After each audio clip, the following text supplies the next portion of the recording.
Mobile का बघते, अभ्यास कर, आईने ओरडले. या गोष्टीचा राग आल्याने अल्पवयीन मुलीने थेट बेडरूममध्ये जाऊन पंख्याला लटकून गळफास घेऊन आत्महत्या केल्याची धक्कादायक घटना अंबरनाथमध्ये घडली. या प्रकरणी बदलापूर पूर्व पोलीस ठाण्यात अकस्मात मृत्यूची नोंद करण्यात आली असून पोलीस अधिक तपास करत आहेत. अंबरनाथ पश्चिम भागातील सरोदय नगर परिसरात राहणाऱ्या पवार कुटुंबातील प्रांजली पवार हिने आई ओरडली म्हणून आत्महत्या केल्याची धक्कादायक घटना उघडकीस आली. प्रांजली ही 14 वर्षाची असून ती 9वीत शिकणारी विद्यार्थी होती. सोमवारी संध्याकाळी ती घरात बसून मोबाईलमध्ये टाइमपास करत होती. त्यामुळे तिच्या आईने मोबाईल का बघते, अभ्यास कर असे म्हणून ओरडले.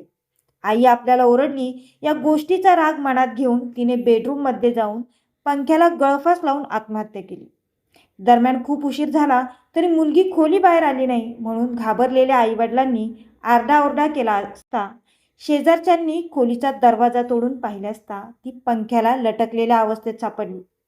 त्यानंतर शेजारच्यांच्याच मदतीने तिला उतरवून बदलापूरच्या शासकीय ग्रामीण रुग्णालयात हलवण्यात आलं. मात्र डॉक्टरांनी तिला मृत घोषित केले. या प्रकरणी बदलापूर पूर्व पोलीस ठाण्यात अकस्मात मृत्यूची नोंद करण्यात आली असून पोलीस या घटनेचा अधिक तपास करत आहेत.